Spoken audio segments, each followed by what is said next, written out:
What's up everyone, this is a little intro before the tutorial starts. I just want to thank everyone for 72 subscribers. I really appreciate it. I didn't think I'd get this far. Also, I made a Discord, so check that out. By the way, if you have any troubles with the tutorials, check out the Discord and someone will help you out, or even I can help you out. Alright, enough yapping, let's get to the tutorial. Okay, first delete the cube. Click X on your keyboard and then click delete. Yeah, and the next step is very important because click Shift A and then get the cube back again. Don't ask me, it's tradition. After this, you want to head on to modifiers and then go all the way up to add modifier. The modifier we'll be adding is called subdivision surface. Once you find it, click on it. Your cube should look like this now. Just bring it up. Okay, next what you want to do is right click and then shade smooth it right there. Okay, let's focus on the subdivision surface that we applied. Change the level viewport from 1 to 4. Believe it or not, we're almost done the shape of the Flying Nimbus. We just gotta, adjust it a little bit. Okay, head on over to edit mode by clicking tab on your PC. Next, select 3 on your keyboard so that you can only, select faces. After this, select the back face and then, make it longer just like I'm doing right here. You can make it however long you want. But once you're done, just click S and then scale it down. Next, select the front face and then click S on your keyboard to enlarge it. Since I'm not quite satisfied with the model right now, I'm going to extend the back of it because I think it needs to be a little longer. Once you're satisfied with how it looks, exit edit mode by clicking tab. Okay, so when you're out of edit mode, go over here and click apply so that you can apply the subdivision surface modifier. After that, we're going to add another subsurface modifier. Also, we're going to change the levels viewport to 4. Once that's done, we're going to add another modifier called the displace modifier.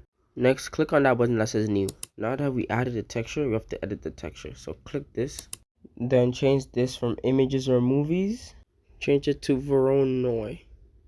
Right there.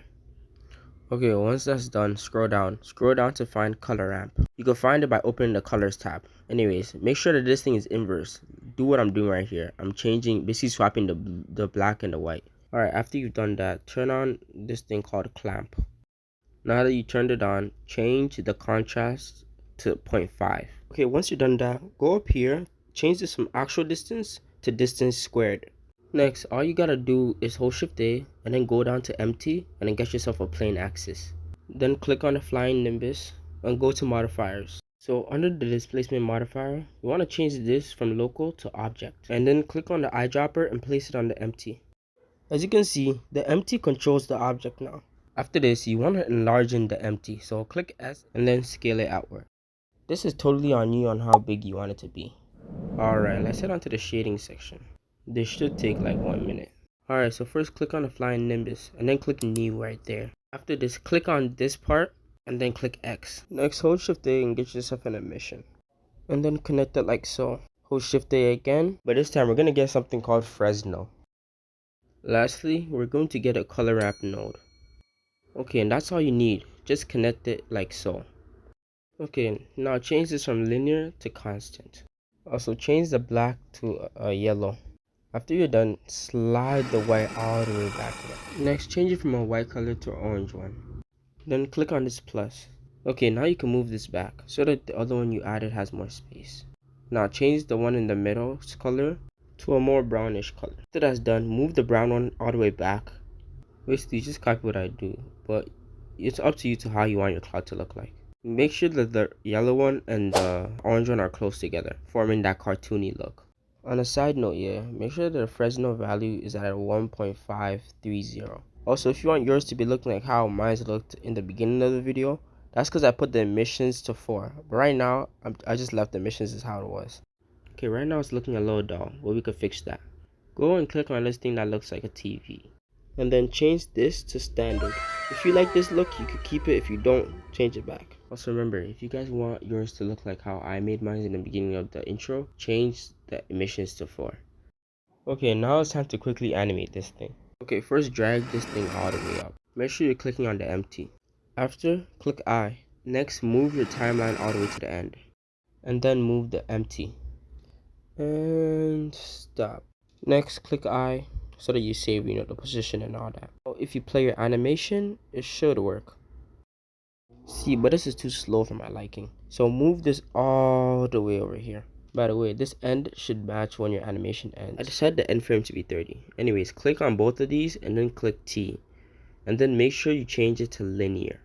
Now you can play the animations to see if you like it or not. I'm happy with it.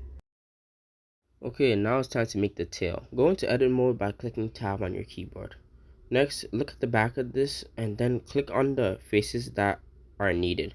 I selected 4.